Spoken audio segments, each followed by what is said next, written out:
video, we'll explore the CSS code that styles our to-do tracker, making it visually appealing and ensuring it looks great on any device.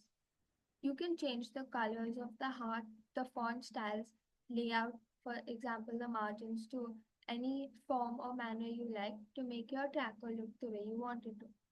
So starting for the styling part of the heart icons, we have used dot heart, which is our class, followed by the color of the heart that we wanted to, followed by color dot colon and the color name. So for example, color colon green under the class heart dot green is to show uh, is for specifically styling the heart icon with a green color, and the colon green sets the heart color to green, which would represent a completed active task. We have done the same for the color red, brown, black, symbolizing an overdue task, slightly overdue task, or tasks that are very overdue respectively. Then moving on to to center the page content.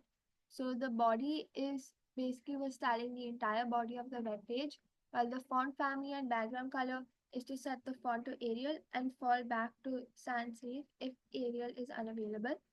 You can add whichever font styles you want to make the tracker look the way you want it to.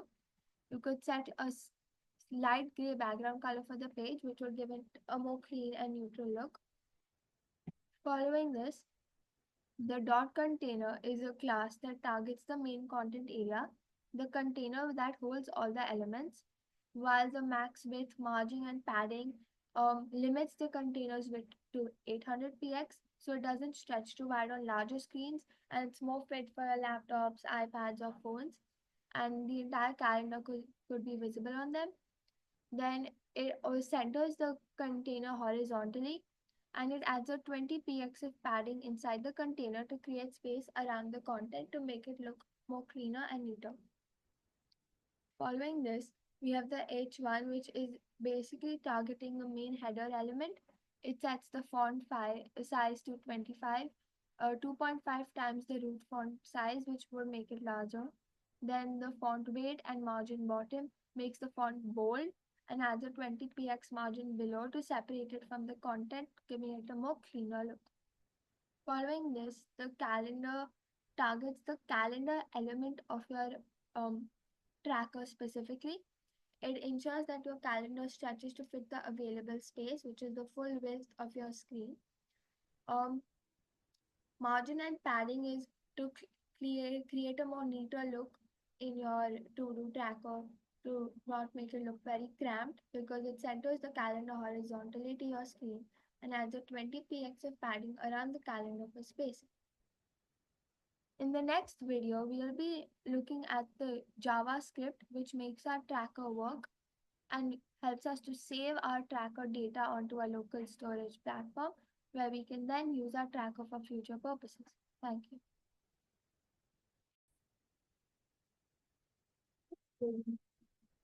Functionality behind adding tasks, interacting with the calendar, and updating the task list. Start by opening VS Code and create a new file, saving it as app.js in the same folder as your index.html and style.css files. So let's start with the code walkthrough. For this first part, the document.add event listener ensures that the code inside the function runs only after the entire HTML document has been loaded.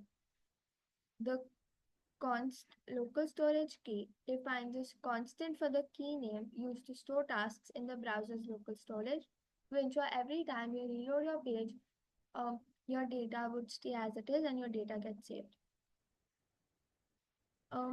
This last part of your code is used to retrieving tasks, and if there are no tasks stored, it would initialize an empty array.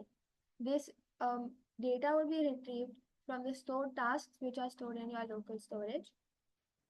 Following this, here we can see that this would be selecting the div tag element where the calendar will be displayed to ensure it is displayed on your device screen. Then the full calendar.calendar initializes a new full calendar instance using the selected element calendar E1 and configures the calendar. The header toolbar customizes the toolbar at the top of the calendar. by adding navigation buttons, displaying the calendar's title in the center, and leaving the right section of the toolbar empty. Moving on, here, the events colon following the code written, it maps over the tasks array and creates an array of event objects for full calendar. It sets a unique ID for each event based on the task's ID. It sets a title of each event as the task name, following by the heart emoji respective to the time and the date that you have entered while you're typing in your task. The start colon task dot deadline sets the start date of the event to the task's deadline, while the color colon calls the determine color function to decide the code of the event based on the deadline to ensure that you have the correct and respective heart color for each of your inputted tasks and respective deadlines. Following this, the event colon click function is a function that runs when an event is clicked on the calendar. It gets the ID of the clicked event. It finds the index of the task in the tasks array based on the event ID. If the task is found, a confirmation prompt appears asking if the task should be marked as completed. The tasks.splice removes the task from the array, while the update local storage updates the local storage with the modified tasks array. The info.event.remove removes the event from the calendar. Following this, the document.getElementById adds an event listener to the task form that triggers when the form is submitted, while the e.preventDefault prevents the default form submission behavior, which is when the page is reloaded, allowing for all your previously saved inputted data to reappear on your device and on the calendar displayed on your screen. If we move down, the const task name equals to gets the value of the task name input field, while the others get the value of the task deadline input field, while the const task ID generates a unique ID for the task using the current timestamp, which is then saved as your event's ID as explained earlier. If we move on to understand how the elements are resetted, here, so the document.get element clears the task name input field, while the document.get element by ID clears the task deadline input field to ensure that you can keep adding in new values as and when you use this to-do tracker.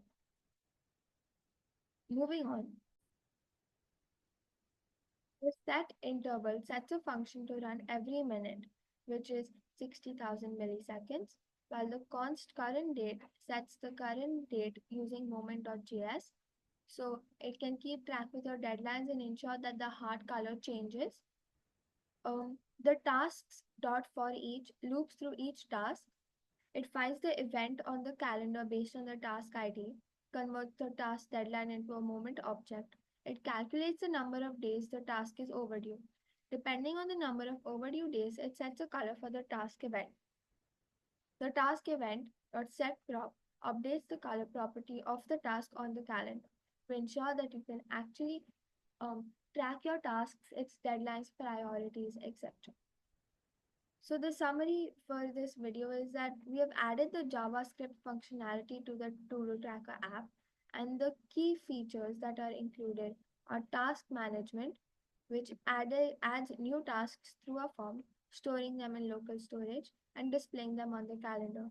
Task completion, which is clicking on a task to mark it as completed, removing it from both the task list and the calendar. Periodic updates, checking overdue tasks and updating their color based on how overdue they are. So to run our To-Do Tracker app, finally, as we have completed all the three main structures for this website, if your code is not running directly from the File Explorer, I suggest installing Live Server from the VS Code app. Then open the folder where all your files are saved and right-click and press on the option of Open using Live Server. To make your website publicly available or readily available for you to use whenever needed, go to your GitHub account and upload your files onto your new repository and then run it on your browser.